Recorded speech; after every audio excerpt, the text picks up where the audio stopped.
Everyone, ये 2016 का chemistry का प्रीवियस ईयर क्वेश्चन है, जो कि इससे क्वेश्चन डायरेक्ट 2025 एग्ज़ाम में आ सकता है। तो इसको करते हैं सॉल्व। 72 से 100 क्वेश्चन तक आज इस वीडियो में सॉल्व करेंगे। इस क्वेश्चन 72 से पहले का क्वेश्चन का वीडियो पार्ट 4 वीडियो में डाला गया है केमिस्ट्री का, तो वहाँ से जाकर आप देख सकते हैं। प्लेलिस्ट बना हुआ है BCC 2025 करके, उसमें बायो का भी 5 वीडियो डाले हैं जो कि इम्पोर्टेंट है, वो ज़रूर देख लें। डायरेक्ट बायो में भी क्वेश्चन आपको मिलेगा एग्ज़ाम में। प्रीवियस ईयर तो ज़रूर ही करके जाएं एग्ज़ाम में, जो कि बहुत इम्पोर्टेंट है। फिजिक्स केमिस्ट्री तो ज़रूर कर लें, और साथ में बायो भी कर सकते हैं। बायो में भी क्वेश्चन एग्ज़ाम में आपको मिलेगा। तो आज इस वीडियो में 72 क्वेश्चन से सॉल्व करते हैं। तो यहाँ पर 72 में दिया गया हाइड्रोफॉर्मेलाइजेशन ऑफ ओल्फिन्स प्रोड्यूसेस। तो यहाँ पर ओल्फिन जो होता है उसको अल्कीन्स कहते हैं। तो यहाँ पर हाइड्रोफॉर्मेलाइजेशन ऑफ ओल्फिन्स को ऑक्सो प्रोसेस भी कहा जाता है। तो यहाँ पर होता क्या है, यहाँ पर अल्कीन्स का कोबाल्ट और रुबिडियम कैटलिस्ट के प्रेजेंस में एल्डिहाइड में कन्वर्जन होता है, और साथ में यहाँ पर कार्बन मोनोऑक्साइड और हाइड्रोजन गैस के भी प्रेजेंस रहते हैं। तो इसका कन्वर्जन एल्डिहाइड में होता है। तो यहाँ पर इसका ऑप्शन देखते हैं। सेकंड में आप देख रहे होंगे ऑप्शन बी एल्डिहाइड है और CHO। इसका राइट आंसर बी हो गया। 73 क्वेश्चन है, ground water constitute the flowing percentage of total water available in the world approximately. तो यहाँ पर इसका 1.69% होता है। 1.69% टोटल होता है। तो आप यहाँ पर 2% भी ले सकते हैं। तो इसका राइट आंसर ये हो गया। ये डायरेक्ट क्वेश्चन है, इसको याद कर लें। Number 74, in this compound H2O molecules are in the form of interstitial H2O। तो किसमें इसका इंटरस्टिशियल H2O का मतलब होता है कि वाटर मॉलिक्यूल जो है वो ट्रैप्ड होंगे क्रिस्टल जो स्ट्रक्चर है उसमें, ना कि डायरेक्टली बॉन्ड होंगे मेटल आयन के साथ। तो इसमें यहाँ पर ऑप्शन देख रहे होंगे, तो इसका राइट आंसर ऑप्शन सी हो गया, कॉपर CuSO4.5H2O। इसका राइट आंसर हो गया। Question number 75, which compound can be formed by use of soap in hard water. तो हार्ड वाटर में आप जानते होंगे कि कैल्शियम और मैग्नीशियम आयन प्रेजेंट होते हैं, जो कि रिएक्ट करते हैं सोप मॉलिक्यूल के साथ। सोप मॉलिक्यूल के साथ कैल्शियम और मैग्नीशियम आयन का रिएक्शन होगा, तो यहाँ पर इंसोलेबल इसका फॉर्मेशन होगा, इंसोलेबल प्रेसिपिटेट को। तो इस इंसोलेबल जो फॉर्मेशन होगा इंसोलेबल प्रेसिपिटेट, तो उसको क्या कहेंगे, तो उसको यहाँ पर कैल्शियम एस्टेरेट। इसका राइट आंसर हो गया option A. Question number 76, this gas is responsible for global warming. तो यहाँ पर NO2 CO2 H2। तो यहाँ पर कौन सा गैस है जो रिस्पॉन्सिबल होता है ग्लोबल वार्मिंग के लिए। तो यहाँ पर इसका राइट आंसर CO2 हो जाएगा। सबसे ज़्यादा ग्रीन हाउस गैस होता है CO2, फिर उसके बाद होता है CH4, फिर उसके बाद होता है N2O। ये होता है CO2 सबसे ज़्यादा, CH4 फिर उससे कम N2O, जो कि हीट को ट्रैप करता है एटमॉस्फेयर से, जिसके कारण ग्लोबल वार्मिंग होता है। ग्लोबल वार्मिंग कारण आइस का मेल्ट होता है, glacier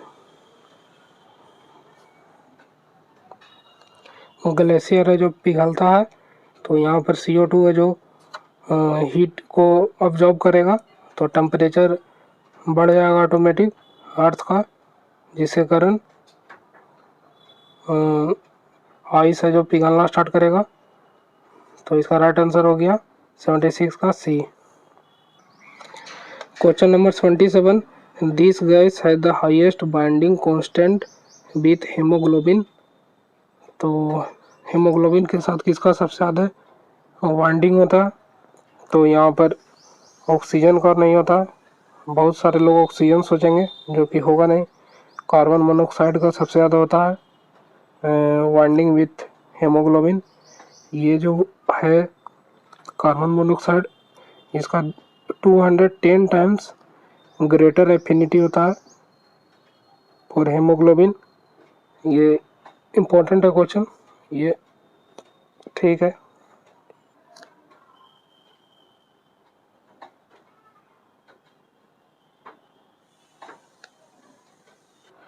question number 78, this is a component of photochemical smoke. तो फोटोकेमिकल स्मोक क्या होता है? जो सनलाइट के साथ नाइट्रोजन का ऑक्साइड का रिएक्शन होता है और वोलेटाइल का ऑर्गेनिक कंपाउंड का, तो उसको फोटोकेमिकल स्मोक कहते हैं। ये क्वेश्चन इन्वायरमेंटल केमिस्ट्री से है, जो कि अभी सिलेबस केमिस्ट्री के एनसीईआरटी में नहीं है, ओल्ड वाले में था। तो ये फोटोकेमिकल स्मोक में इंक्लूड होते हैं पैन, जिसको पैरोक्सी एसिटाइल एसीटेट कहते हैं, NO2 और O3। तो यहाँ पर ऑर्गेनिक कंपाउंड भी होते हैं फोटोकेमिकल स्मोक में। तो इसका राइट आंसर ऑप्शन डी हो गया। 78 का ए ऑप्शन में SCHO दिया है, फॉर्मल्डिहाइड, जो होगा नहीं। ऑप्शन बी CH3CHO एस्टल्डिहाइड, ये होगा नहीं। ऑप्शन सी में फॉर्मिक एसिड दिया है SCOOH, ये नहीं होगा। इसका राइट आंसर मीथेन होगा, option D. Question number 79, leakage of this gas caused Bhopal gas tragedy. तो आप लोग जानते होंगे कि भोपाल गैस ट्रेजिडी कब हुआ था? ये 1984 में हुआ था भोपाल में। तो इसमें किस गैस का लीकेज हुआ था? तो यहाँ पर लीकेज हुआ था मिथाइल आइसोसाइनेट। ऑप्शन बी में इसका दिया गया है स्ट्रक्चर मिथाइल आइसोसाइनेट का। इसका राइट आंसर बी हो गया। Question number 80, the light reaction in photosynthesis involves photolysis of water, formation of sucrose, formation of AMP, formation of glucose. तो लाइट रिएक्शन में क्या बनता है?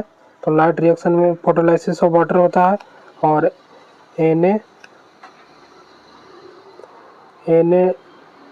NADPH का फॉर्मेशन होता है और साथ में ATP का भी प्रोडक्शन होता है। तो इसका राइट आंसर हो गया option A, photolysis of water. इसका वाटर भी इसमें हाइड्रोजन और ऑक्सीजन में टूटते हैं। तो इसका राइट आंसर ये हो गया। Question number 81, cellulose is not present in clothes made up of.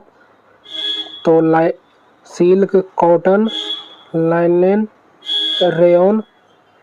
तो किसमें सेलुलोज नहीं पाया जाता है? यहाँ पर नोट पूछ रहा है। तो यहाँ पर इसका राइट आंसर सिल्क हो गया। रेशम के कपड़े में सेलुलोज नहीं पाया जाता है। Question number 82, this does not reduce tolerance reagent. तो इसका राइट आंसर सी हो गया, सुक्रोज।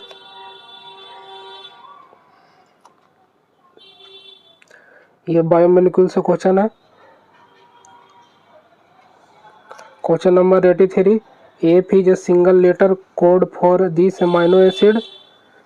तो F is a single letter code for this amino acid. तो इसका राइट आंसर होगा, एफ कोड करता है फेनाइल एनालिन को। तो इसका right answer option C. Question number 84, this is purine. तो प्यूरिन क्या होता है? AG प्यूरिन होता है और T+C ये प्यूरिन हो गया, ये पायरिमिडीन हो गया और इसका रेशियो 1 होता है। चार्गप्स रूल में ये दिया गया है बायो में। तो इसका प्यूरिन पूछ रहा है। ये प्यूरिन, इसमें से एडेनिन ग्वानिन कुछ भी रहेगा। ये इंपॉर्टेंट क्वेश्चन है, इससे क्वेश्चन जरूर इस बार आएगा। ऐसा क्वेश्चन जरूर केमिस्ट्री में आपको देखने को मिलेगा। थ्योरेटिकल क्वेश्चन कुछ ज़्यादा ही रहता है, न्यूमेरिकल कम रहेगा। थ्योरेटिकल ज़्यादा रहेगा, ऑर्गेनिक से भी क्वेश्चन ज़्यादा रहेगा। अब पीरियोडिक टेबल से एक क्वेश्चन जरूर रहेगा, उसमें कोई भी एलिमेंट का दे देगा, पूछेगा कि ये कौन सा ब्लॉक का एलिमेंट है, तो पीरियोडिक टेबल का सारा एलिमेंट याद कर लें, उससे एक क्वेश्चन जरूर आपको मिलेगा। कोई भी एलिमेंट दे देगा, पूछेगा किसका कौन सा पीरियड का है, कौन सा ग्रुप का है, ऐसा क्वेश्चन भी एग्जाम में आता है। तो यहाँ पर एडेनिन ग्वानिन, यहाँ पर पूछ रहा प्यूरिन, तो प्यूरिन में एडेनिन ग्वानिन हो गया। अब पायरिमिडीन पूछता तो थायमिन प्लस साइटोसिन, अब थायमिन की जगह पर यूरासिल भी दिया जा सकता है, तो इसका राइट आंसर प्यूरिन पूछ रहा है, तो प्यूरिन का हो गया। साइटोसिन होगा नहीं, यूरेसिल होगा नहीं, थायमिन होगा नहीं, ग्वानिन इसका राइट आंसर 84 का D. Question number 85, beach of the flowing does not have a metal carbon bond. तो इसमें मेटल कार्बन बॉन्ड किसमें नहीं है, तो यहाँ पर ऑप्शन ए में अल्मुनियम और ब्रैकेट में OC2H5 का होल थ्राइस। तो यहाँ पर ऑक्सीजन है, कार्बन है, जो कि मेटल नहीं है इसमें, तो ये इसका राइट आंसर होगा। ऑप्शन बी भी देख लेते हैं, यहाँ पर RMGX है, RMGX ऑर्गेनोमेटेलिक कंपाउंड है, तो ये तो मेटल है। मैग्नीशियम यहाँ पर कार्बन के साथ है, तो ये नहीं होगा। ऑप्शन सी में यहाँ पर देख रहे होंगे प्लेटिनम और कार्बन है, तो ये भी मेटल है, ये नहीं होगा। फिर यहाँ पर निकेल का बन रहा है CO4 के साथ, तो यहाँ पर भी मेटल और प्लस कार्बन है, तो ये भी नहीं होगा। तो इसका राइट आंसर ये हो गया, जिसमें मेटल कार्बन बॉन्ड नहीं है। Question number 86, which one is not optically active. तो इसमें से कौन सा ऑप्टिकल एक्टिव नहीं है, तो यहाँ पर glycine, lactic acid, aspartic acid, 2-क्लोरो बीटा ब्यूटेन। तो यहाँ पर जो ग्लाइसिन होता है, जो ऑप्टिकली एक्टिव नहीं होता है, तो यहाँ पर ग्लाइसिन का स्ट्रक्चर देख रहे होंगे, कार्बन के साथ COOH NH2, इस साइड में 2H2, तो कायरल कार्बन इसमें एब्सेंट है। तो कायरल कार्बन क्या होता है, जिसमें चारों ग्रुप डिफरेंट होना चाहिए। अगर चारों डिफरेंट ग्रुप होगा तो ये कायरल कार्बन होगा, तो यहाँ पर डिफरेंट तो नहीं है, ये दोनों सेम है, तो ये कायरल कार्बन नहीं होगा, कायरल कार्बन नहीं होगा, जिसके कारण ये ऑप्टिकली एक्टिव नहीं होगा। तो इसका राइट आंसर ये हो गया। इसको ऐसे भी याद कर सकते हैं, ये सिंगल अमीनो एसिड है जो ऑप्टिकली इनएक्टिव होता है, ग्लाइसिन। इसको याद कर लें, बहुत इंपॉर्टेंट क्वेश्चन है। 86 का ऑप्शन ए ग्लाइसिन, और ये सब लैक्टिक एसिड, अस्पार्टिक एसिड, 2-क्लोरोब्यूटेन, ये सब तो ऑप्टिकली एक्टिव है, सिर्फ ओनली ग्लाइसिन इसका right answer. Question number 87, which is both paramagnetic and collared. तो पैरामैग्नेटिक क्या होता है, पैरामैग्नेटिक में अनपेयर्ड इलेक्ट्रॉन प्रेजेंट होते हैं, और अनपेयर्ड इलेक्ट्रॉन प्रेजेंट होंगे, उसके कारण ये जो कंपाउंड है वो कलर्ड होगा। तो सारा में देखते हैं, तो एक एक करके सारा ऑप्शन को देखते हैं। तो ऑप्शन ए में KMnO4 है, तो सबसे पहले यहाँ पर Mn का ऑक्सीडेशन स्टेट निकालेंगे, तो पोटेशियम का 1 हो गया, Mn का +X ले लिए, और ऑक्सीजन का जानते हैं, ऑक्सीजन पर -2 चार्ज होता है, तो -2 × 4, 4 × -2, तो X का आ गया ऑक्सीडेशन स्टेट, Mn का ऑक्सीडेशन स्टेट आ गया +7। तो यहाँ पर Mn का इलेक्ट्रॉनिक कॉन्फ़िगरेशन निकालेंगे, तो 3d5 4s2 होता है, 25 इसका इसका एटॉमिक नंबर होता है 25। तो यहाँ पर निकल गया। फिर Mn7 ऑक्सीडेशन स्टेट इसका निकला, तो यहाँ पर +7 मतलब कि यहाँ पर 7 इलेक्ट्रॉन लूज करेगा, तो यहाँ पर इसका 5 और इसका 2, तो यहाँ पर दोनों लूज करेगा, तो 3d0 4s0, तो यहाँ पर कोई अनपेयर्ड इलेक्ट्रॉन नहीं है, जिसके कारण ये डायमैग्नेटिक होगा। तो ये मैग्नेटिक होने के कारण ये कलरलेस हो जाएगा, कलर्ड नहीं होगा।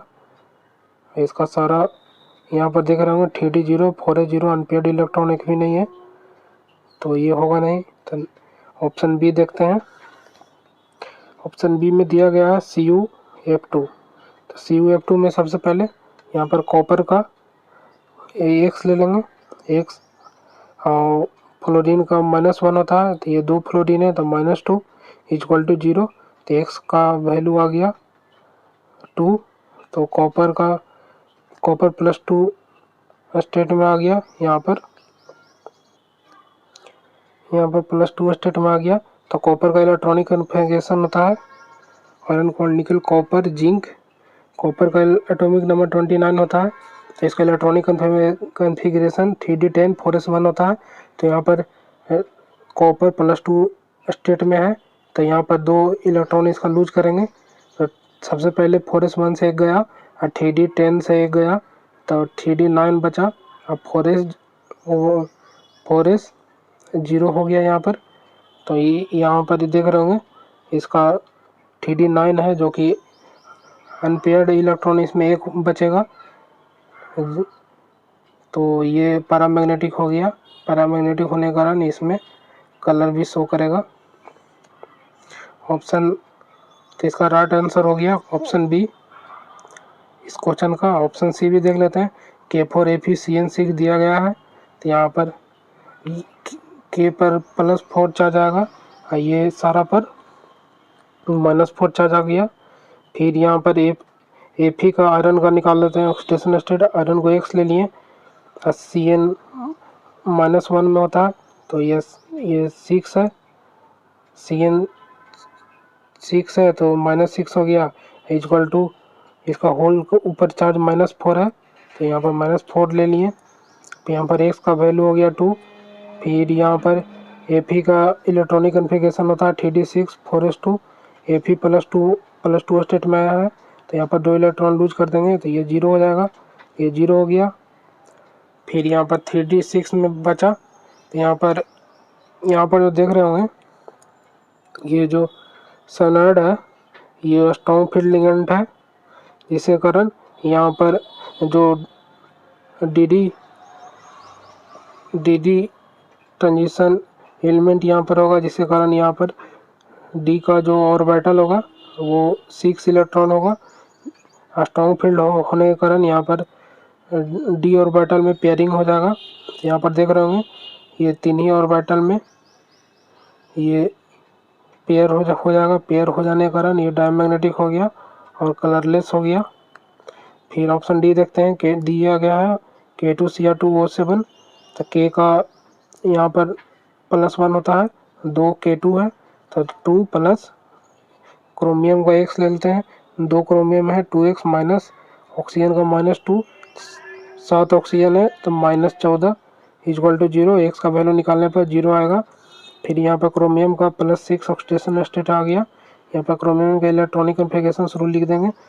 फिर यहाँ पर +6 इलेक्ट्रॉन को लूज करेंगे, तो एक यहाँ से और 5 यहाँ से, तो 3d0 4s0 ये हो गया। तो ये डायमैग्नेटिक हो गया जो कि कलरलेस होगा। तो ऑप्शन देखते हैं। इम्पोर्टेंट क्वेश्चन है, अच्छा क्वेश्चन है, तो इसका राइट आंसर बी हो गया।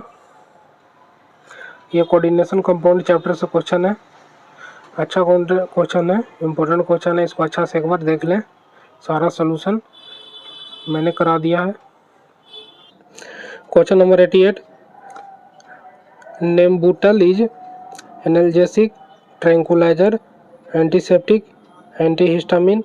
तो ये होता है नेम्बुटल जो होता है ये ट्रैंक्विलाइजर होता है। ये सेम क्वेश्चन 2019 में भी आया था, ये इम्पोर्टेंट है, इसको याद कर लें। Question number 89, at what ppm concentration Cl2 is used for disinfection of drinking water. तो यहाँ पर कितना ppm होता है, तो इसका कंसंट्रेशन होता है ppm में 0.3 ppm। इसका right answer option B. Question number 90, this is an anti microbial lysozyme aspirin norethindrone glycogen. तो इसका right answer option B aspirin होता है जो एंटी माइक्रोबियल होता है। Question number 91, omeprazole is sulphur drugs, antibiotic, antihistamine, antacid. तो omeprazole antibiotic होता है। Question number 92, this is reversible reaction. तो यहाँ पर 4 रिएक्शन दिया गया है, कौन सा रिवर्सिबल होगा? तो यहाँ पर इसका राइट आंसर होगा ऑप्शन डी हैबर्स प्रोसेस में होता है। ये सारा N2 गैस में है, H2 गैस में है, रिएक्टेंट प्रोडक्ट दोनों गैसियस स्टेट में है। तो इसका राइट आंसर ये होगा जो कि रिवर्सिबल होता है, फॉरवर्ड भी हो सकता है, बैकवर्ड भी हो सकता है। इसका राइट आंसर 92 का डी। क्वेश्चन नंबर 93 जो कि केमिकल काइनेटिक्स से क्वेश्चन है, क्लास 12, 4N2 + 2O2। दो को रिएक्शन दिया गया है यहाँ पर, N2 + 2O2 2N2O। तो यहाँ पर इक्विलिब्रियम कांस्टेंट फर्स्ट का दिया गया है 100।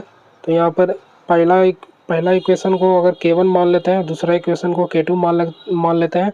तो यहाँ पर देख रहे होंगे, यहाँ पर सेकंड इक्वेशन जो K2 है इसको K2 मान लेते हैं। तो सेकंड इक्वेशन फर्स्ट इक्वेशन के अपोजिट है, जो इसमें रिएक्टेंट है इसमें प्रोडक्ट में है। यहाँ पर जो प्रोडक्ट में है यहाँ पर रिएक्टेंट है, तो यहाँ पर इसको उल्टा है, अब प्लस उल्टा जो है पहला नंबर है कि उल्टा है पहले इक्वेशन से दूसरे इक्वेशन, और यहाँ पर 2 से डिवाइड करेंगे फर्स्ट इक्वेशन को। तो यहाँ पर 2 से डिवाइड कर दिया गया फर्स्ट इक्वेशन को, तो ये सेकंड इक्वेशन बना।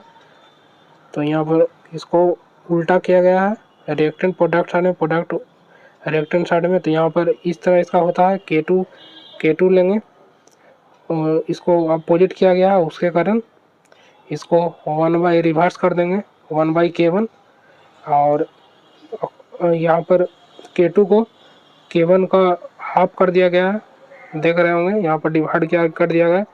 NO2 को अगर 2 से डिवाइड करेंगे तो 1 हो जाएगा, तो 1 मोल यहाँ पर है। तो यहाँ पर हाफ कर दिया गया है K1 को, तो यहाँ पर K1 का वैल्यू दिया गया है, ये समझ लें अच्छे से। फिर इस पर वैल्यू पुट करें, K1 का 100 और 100 का हाफ कर दें, तो 100 का हाफ 10 का वैल्यू होता है 1/10 का 0.1। तो इसका राइट आंसर हो गया ऑप्शन बी, केमिकल काइनेटिक्स का क्वेश्चन है, अच्छा क्वेश्चन है, इस तरह कर सकते हैं। Question number 94, 1 mole of CH3COOH was mixed with 1 mole of C2H5OH and 1 mole of H2O at equilibrium. 54.3% acid was found to have been converted into ester। तो 54.3% है जो ईस्टर बन गया। द के equilibrium for esterification is about. तो इसका इस तरह बनेगा, ये दिया गया CH3COOH + C2H5OH, ये दोनों दिया गया है। तो ये दोनों ले लिए CH3COOH + C2H5OH। तो ये दोनों मिलने पर ये ईस्टर का फॉर्मेशन हो गया CH3COO C2H5। तो ये बचा, फिर इसमें H बचा, इसमें OH बचा, ये दोनों मिलकर H2O बन गया।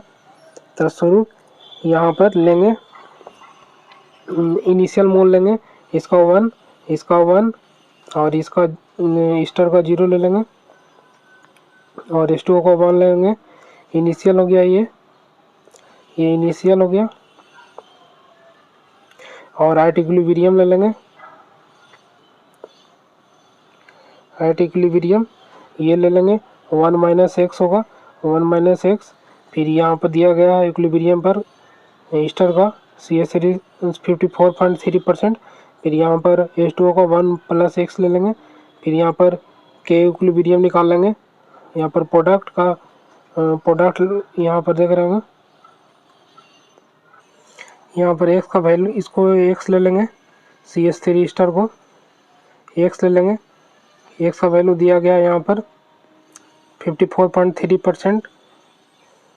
तो यहाँ पर प्रोडक्ट में करेंगे x × 1 + x, product bye reactant में दिया गया है 1 - x, ये दोनों ले लेंगे, हो गया इसको।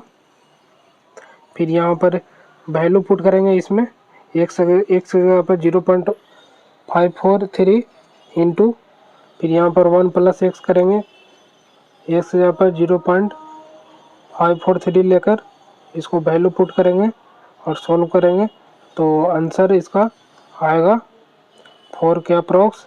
तो इसका राइट आंसर हो गया 4। तो इसका ऑप्शन देखते हैं, ऑप्शन बी राइट हो गया। क्वेश्चन नंबर 95 देखते हैं। In the manufacture of NO according to the equation N2 + O2 2NO + heat release हो रहा है। तो यहाँ पर पूछ रहा है formation of NO is favoured by low temperature, high temperature, high pressure, low pressure. तो पहले प्रेशर को देख लेते हैं कि अगर यहाँ पर डेल्टा Ng प्रोडक्ट में जो मोल है 2 मोल और रिएक्टेंट में 1 मोल N2 का, 1 मोल O2 का, टोटल 2 मोल। प्रोडक्ट माइनस रिएक्टेंट करेंगे तो 0 हो गया, डेल्टा Ng 0 हो गया। तो यहाँ पर प्रेशर बढ़ाओ चाहे घटाओ कोई फर्क नहीं पड़ने वाला है। तो यहाँ पर प्रेशर का रोल नहीं होगा। तो ये दोनों ऑप्शन तो हट गया। तो यहाँ पर टेम्परेचर का देखते हैं। तो यहाँ पर हीट रिलीज हो रहा है। तो यहाँ पर डेल्टा Hg हो गया पॉजिटिव, इंडोथर्मिक है। यहाँ पर हीट देंगे तभी तो हीट रिलीज होगा, ऐसे भी आप समझ सकते हैं इक्वेशन देखकर। तो हीट देंगे तो यहाँ पर लो टेम्परेचर होगा नहीं, हाई टेम्परेचर होगा। हीट देंगे तभी तो यहाँ पर हीट रिलीज होगा। तो इसका राइट आंसर हो गया option B. Question number 96, first order reaction is 75% complete in 72 minute. अब 50% कंप्लीट कितना मिनट में होता है, ये क्वेश्चन में पूछा है। तो इसका सोल्यूशन देखते हैं। सबसे पहले यहाँ पर आप ले लें कंसंट्रेशन A0, फिर A0/2, फिर A0/4। तो ये A0/2 T½ में होता है, A0/4 T½ में होता है। तो यहाँ पर ये A0 से A0/2 50% हुआ इसका, A0 से A0/4 75% हुआ। तो यहाँ पर T75% इक्वल टू ये कितना T½ हुआ, 2 ये T½ प्लस ये T½ 2 T½ हुआ। तो यहाँ पर T75% इक्वल टू 2 T½ हो गया। 72 मिनट दिया गया तो T½ पूछ रहा है। यहाँ पर T½ आपको निकालना है 50% के लिए। तो 50% के लिए यहाँ पर निकालना है तो T½ हो गया 36 मिनट। तो इसका राइट आंसर 36 मिनट हो गया। और अगर आपको ये समझ में नहीं आ रहा कि यहाँ पर A0/2 50% कैसे होगा, तो आप यहाँ पर निकाल भी सकते हैं। ऊपर में परसेंटेज निकाल सकते हैं, ऊपर में ले लेंगे A0/2 और नीचे में ले लेंगे A0 इंटू 100 कर देंगे तो आपका यहाँ पर 50% निकल जाएगा। ऐसे निकालते हैं A0/2 इंटू A0 आएगा तो नीचे से A0 कट जाएगा और नीचे में डिवाइड में 2 आ जाएगा, ये कट जाएगा, यहाँ 100 हो जाएगा। तो यहाँ पर 50% निकाल सकते हैं। जिस तरह परसेंटेज निकालते हैं उसी तरह यहाँ पर इनिशियल और फाइनल इंटू 100 करेंगे तो 50% आ जाएगा। इतना बाई A0 करेंगे इंटू 100 करेंगे तो यहाँ पर 25% आ जाएगा। ये कंसेप्ट होता है इस क्वेश्चन को सोल्व करने के लिए। ये भी केमिकल काइनेटिक्स का क्वेश्चन है 96। तो इसका राइट आंसर हो गया 96 का। 96 का राइट आंसर हो गया। कुछ ऑप्शन है 36 मिनट। इम्पोर्टेंट क्वेश्चन ये, अच्छा से इसको देख लें। Question number 97, the rate of reaction is equal to the rate of constant, the order of reaction is. तो rate of reaction is equal to rate constant किस में होता है, first order, second order, zero order. तो यहाँ पर order of reaction देखते हैं। यहाँ पर मान लीजिए ए